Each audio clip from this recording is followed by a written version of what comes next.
آپ سے حیران کر دینے والی انفارمیشن شیئر کرتا ہوں. 1 پاؤنڈ یعنی تقریباً آدھا کلو شہد بنانے کے لیے ایک شہد کی مکھی 20 لاکھ پھولوں کا رس یعنی نیکٹر چوستی ہے اور 90,000 میل اڑتی ہے. یہ سفر اتنا زیادہ ہے کہ پوری دنیا کا 3 دفعہ چکر لگ سکتا ہے. 15 میل فی گھنٹہ کی رفتار سے اڑتی ہوئی شہد کی مکھی کتنا اہم کام سر انجام دے رہی ہے. Just think. یہ شہد کیسے بنتا ہے؟ اب چھتے میں چولہے ہنڈیا چمچ تو نہیں پڑے ہوتے. شہد کی مکھی کے جسم میں ایک مشین فٹ ہے اور اس میں مختلف پروسیس ہوتے ہیں جنہیں ریگرجیٹیشن یا انورجن کہا جاتا ہے. اور پھر جو شہد بن جاتا ہے اس میں 80% پانی ہوتا ہے. Now bees fan their wings to speed up the process of evaporation. اور پھر شہد کی مکھیاں بڑی تیزی سے پر پھڑ پھڑاتی ہیں جسے بزنگ کہا جاتا ہے. آپ غور سے سنیں تو آپ کو شہد کی مکھی سے زز کی آواز آئے گی. This is known as buzzing. اور یہ بہت امپورٹنٹ ہے. اس سے ہوا پیدا ہوتی ہے اور اس ہوا کے اثر سے شہد میں جو پانی کا کانٹینٹ ہے وہ اڑ جاتا ہے اور پیچھے تازہ خالص شہد باقی رہتا ہے جسے مکھی وائٹ رنگ کی سیل لگا کر بند کر دیتی ہے.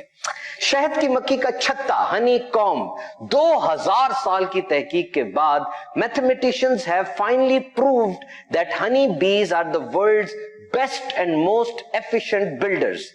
دنیا کے بہترین اور کفایت شعار معمار یعنی بلڈرز ہیں یہ شہد کی مکھی. See the repeated pattern of 6-sided figure. اس چھتے میں موجود جو سوراخ ہوتے ہیں آپ دیکھیے ہر سوراخ کی 6 دیواریں بنی ہوتی ہیں. سب کی لمبائی چوڑائی بالکل ایک جیسی ہوتی ہے اور یہ 180 ڈگری پر مڑے ہوتے ہیں.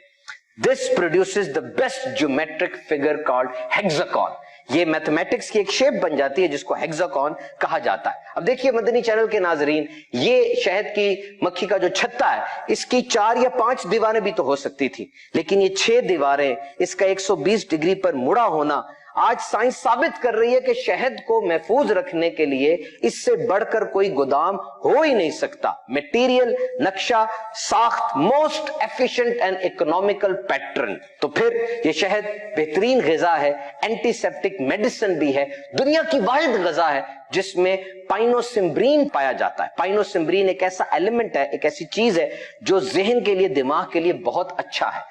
نیشنل جیوگرافک کے مطابق مصر کے پیرامڈز اہرام مصر میں ایک پیالے کے اندر شہد ملا ہے 3000 سال پرانا and still it's perfectly edible. ابھی تک اس کو کھایا جا سکتا ہے. اتنی لمبی شیلف لائف ہے شہد کی. تو قرآن مجید میں آیا اور تمہارے رب نے شہد کی مکھی کو الہام کیا کہ پہاڑوں میں گھر بنا اور درختوں میں اور چھتوں میں پھر ہر قسم کے پھل میں سے کھا اور اپنے رب کی راہیں چل کہ تیرے لیے نرم و آسان. اس کے پیٹ سے ایک پینے کی چیز رنگ برنگ نکلتی ہے جس میں لوگوں کے لیے تندرستی ہے. یہ سب چیزیں اللہ رب العزت کی وحدانیت, قدرت اور عظمت پر دلالت کرتی ہیں.